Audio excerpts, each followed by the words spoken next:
तो दोस्तों सीटेट में हिंदी को लेकर के बच्चे परेशान हैं। टैग वर्ड के थ्रू हम लोग शिक्षा शास्त्र को जो है हिंदी की उसको कंप्लीट करेंगे, बिल्कुल भी क्वेश्चंस गलत नहीं होंगे, स्मूथली आप चीज़ों को कर पाओगे। तो देखिए ये क्वेश्चन है आप लोगों के सामने और इन क्वेश्चन को टैकल करने के तरीके हम लोग देखेंगे। समालोचनात्मक चिंतन, योग्यता, प्रवाह पूर्ण संप्रेषण, योग्यता विकसित, आनंददायक पाठ्य पुस्तक, सहायता समझने में, परिवेश, जीवंत, मित्रवत, कक्षा, ये सारे टैग हैं। इन क्वेश्चंस को टैग को देखने के बाद कैसे सॉल्व करोगे कि यार हाँ ये सही है कि गलत है, बस इसी में छुपा होता है इसका जीवन और इसी जीवन को ढूंढना है आपको। चलिए बिना किसी देरी के देखते हैं। तो ये हिंदी है और हिंदी के टैग वर्ड्स हम लोग देखने वाले हैं दोस्त।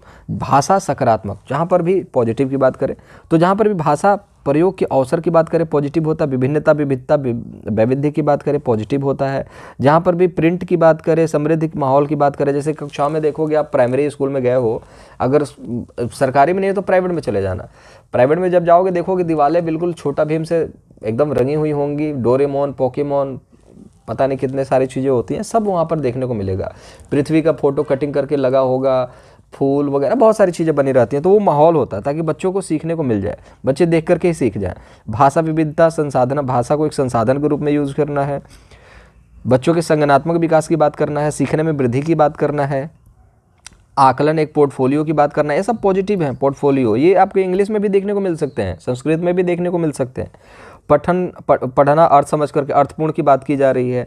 लेखन, मौलिक विचार की बात की जा रही है, ठीक है। मौलिक विचार अच्छी बात है ना, मौलिक विचार। विचारों की अभिव्यक्ति की बात की जा रही है कि बच्चा यहाँ पर अपने विचारों के अभिव्यक्ति, स्वाभिव्यक्ति आपने देखा था संस्कृत में, ठीक है ना। तो ये सारी चीज़ें जो हैं सब घूम फिर करके हिंदी, इंग्लिश और संस्कृत बन जाता है, बट रहता सारी चीज़ें भाषा को लेकर के एक ही चीज़ है, बट अलग अलग पढ़ना इंपॉर्टेंट है। तो व्यापक, कथन, जैसे समाज, ये सारी चीज़ें हैं इंपॉर्टेंट है, मैंने आपको संस्कृत में भी बताया था। भाषा सीखने की क्षमता, ये भी इंपॉर्टेंट है। हर बच्चे के अंदर भाषा सीखने की क्षमता है, उनको अवसर देना है, ये भी इंपॉर्टेंट है। भाषा अर्जन जो है ये भी इंपॉर्टेंट है।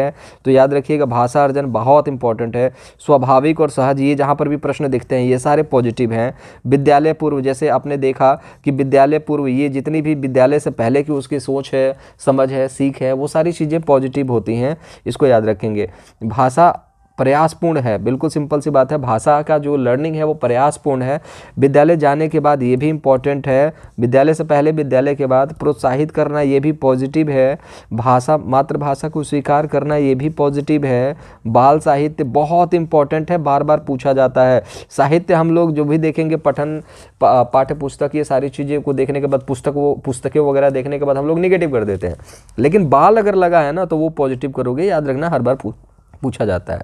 चलिए, जहाँ पर भी सुंदर लिखावट की बात की जाए तो वहाँ पर आपका यहाँ पर निगेटिव हो जाता है। सुंदर लिखावट और लेखन एक ही चीज़ होता है, ठीक है। सुंदर लेख की बात की जाए, ये सारे लिखे हुए आएंगे, सुंदर लेख, सुंदर लिखावट, सुंदर लेखन।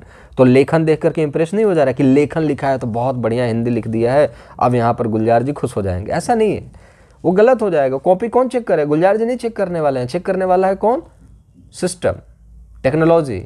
तो वहाँ पर लेखन से इंप्रेस नहीं कर पाओगे, ठीक है। तो इसलिए आप देखो ये सारे गलत है। सुंदर जहाँ पर लग गया तो सुंदर वाली चीज़ें गलत होती हैं, ठीक है। रियल में नहीं होता बट ऐसे क्वेश्चन में है। काव्यात्मक भाषा, काव्यात्मक भाषा जो है यहाँ पर ये भी गलत हो जाता है। काव्य की भाषा नहीं होनी चाहिए, बच्चों को याद ही नहीं होता, बच्चे इसी वजह से हिंदी से भागते हैं क्योंकि काव्य पढ़ लेते हैं वो। याद करना, रोट लर्निंग, ये गलत है। स्मरण मतलब वही चीज़ है, गलत है। कंठस्थ मतलब यही सारी चीज़, देखो याद करना, स्मरण करना और कंठस्थ। अब स्मरण देख करके इंप्रेस नहीं होना कि स्मरण मतलब शुद्ध हिंदी है मतलब सही हो सकता है, नहीं। स्मरण, कंठस्थ, याद करना, सारी चीज़ें एक ही हैं लेकिन सारी गलत हैं। वैज्ञानिक शब्दावलियों की बात की जाए, ये भी गलत होता है। शब्दावली हो चाहे वैज्ञानिक की हो चाहे किसी चीज़ की हो तो गलत होनी है। पाठ्य पुस्तकीय ज्ञान पर बल, ये भी आपका गलत होने वाला है दोस्त। बाधा और जटिलता, ये भी आप लोगों का गलत होने वाला है, ठीक है। तो याद रखिएगा, बाधा और जटिलता ये भी गलत होगा। सबसे इंपॉर्टेंट है दोस्त यहाँ पर मात्र, केवल, मात्र और ही। जैसे कि मैं ही ये काम कर सकता हूँ, तुम ही ये कर सकते हो बेटे, तुम खड़े हो जा बताओ, ये तो कर ही नहीं सकता। केवल एक ही स्टूडेंट है जो ये काम कर सकता, केवल एक ही। ये सारे मात्र नेगेटिव वर्ड्स हैं, ठीक है। सभी बच्चे इंपॉर्टेंट है, सभी को टाइम देना है। मानक भाषा पर बल देना चाहिए, ये भी इंपॉर्टेंट है। मानक भाषा पर बल देना, जिस भाषा में आप चीज़ों को सीखते हो, ठीक है। हिंदी की मानक भाषा क्या है कमेंट बॉक्स में ज़रूर बताएं। इंडिया की मानक भाषा क्या है उसको कमेंट बॉक्स में ज़रूर बताएं। मातृभाषा अस्वीकार करना, ठीक है। और चैनल को अभी तक सब्सक्राइब नहीं करा तो सब्सक्राइब कर लो यार, क्योंकि इतना कंटेंट निचोड़ करके मैं आप लोगों के लिए लेकर के आया हूँ। 2021 जितने भी क्वेश्चन पेपर हुए हैं उनमें का निचोड़ है, जो कि टैग वर्ड्स में देखने को मिलेगा। कुछ पेपर में करवाऊंगा, कुछ क्वेश्चंस करवाऊंगा, उसको देखने के बाद आपको लगेगा कि हाँ क्वेश्चंस को टैकल करना बहुत आसान है, ठीक है, और आराम से कर पाओगे। मातृभाषा अस्वीकार करना, मातृभाषा को स्वीकार करना है, अस्वीकार नहीं करना है। तो इन सभी टैग को देखिएगा, एग्जामिनर थोड़ा सा चालाक होता और लगा देगा और आप कंफ्यूज हो जाओगे, ठीक है। तो मातृभाषा अस्वीकार नेगेटिव है, स्वीकार पॉजिटिव है। चलिए टैग वर्ड्स की कथा है यहाँ पर समाप्त हुई। अब क्वेश्चंस को टैकल करेंगे तभी तो मजा आएगा ना, क्योंकि टैकल करना तो कोई सिखाता ही नहीं क्वेश्चंस को, टैग वर्ड तो सभी सिखा देते हैं। देखो दौड़ना सभी सिखा देंगे, लेकिन फील्ड में कैसे दौड़ना है ये मैं सिखाने वाला हूँ दोस्त। तो चलिए देख लेते हैं फील्ड में कैसे दौड़ते हैं। अब देखो क्वेश्चन कितने बड़े बड़े हैं, लेकिन आप देख करके कहोगे अरे तेरी ये तो पढ़ने में ही आपको 2-2.5 मिनट लगने वाले हैं, क्योंकि एक बार पढ़ने से समझ में नहीं आता कोई क्वेश्चन, 2 बार पढ़ना पड़ेगा। अब यहाँ पर देखोगे बहुभाषिता की बात की जा रही है और सर्वाधिक कौन सा उपयुक्त है, बहुभाषिता कक्षा के बारे में सर्वाधिक कौन सा उपयुक्त है। तो इन चीज़ों को देखने के बाद आप देखोगे कि भाषा को नज़रअंदाज करना, नज़रअंदाज कर दिया तो गलत हो गया। मातृभाषा घर पर बोली जानी चाहिए ना कि विद्यालय में, ये गलत हो गया। मातृभाषा तो हर जगह बोली जा सकती है भाई। भारत में एकल भाषा विद्यालय होने चाहिए, यहाँ पर देखो एकल भाषा विद्यालय होना चाहिए, तो ये भी गलत हो गया। तो बचा कौन, ऑप्शन नंबर 4, ये तो आपका राइट आंसर हो गया। तो कोई दिक्कत ही नहीं है, क्वेश्चन उड़ रहे हैं कि। अब इस क्वेश्चन को देखो, कक्षा 3 के विद्यार्थियों को कॉपी को देखते समय भाषा की शिक्षक ने कुछ त्रुटियाँ देखी और महसूस किया। तो मैंने बोला है त्रुटियों को इंपॉर्टेंट मानना। अब इन्होंने क्या अनुभव किया कि बच्चे लापरवाह हैं, गलतियां करते हैं? नहीं, ऐसा नहीं है। बच्चे त्रुटियां करते हैं, दोहरा रहे हैं, इसलिए उन्हें दंड नहीं दे रही हैं, ठीक है, ये भी गलत हो गया, ठीक है। बच्चे त्रुटियां करते हैं एवं दोहरा रहे हैं क्योंकि इसके लिए उन्हें दंड नहीं दे रही है, मतलब टीचर दंड नहीं दे रही इसलिए बच्चे गलती कर रहे हैं, ऐसा नहीं है ना। बच्चों को त्रुटियां स्वाभाविक हैं, जहां पर भी त्रुटि स्वाभाविक की बात की जाए, याद रखिएगा त्रुटियां स्वाभाविक है और अधिगम के संकेत हैं। बच्चा सीख रहा है तभी गलती कर रहा है, नहीं सीखता तो गलती ही नहीं करता। तो ये पॉजिटिव चीज़ें हैं, तो बाकी ऑप्शन देखने की ज़रूरत ही नहीं। अब ये क्वेश्चन था दोस्त जो हम लोगों ने अभी सबसे पहले देखा था। तो विद्यार्थियों में देखो कि वर्ग और पहेलियाँ क्यों दी जाती हैं। आपको भी कोई, हम लोग बोलते हैं बुझावल, ठीक है, आपको कोई पहेली दी जाती है, क्यों दी जाती है?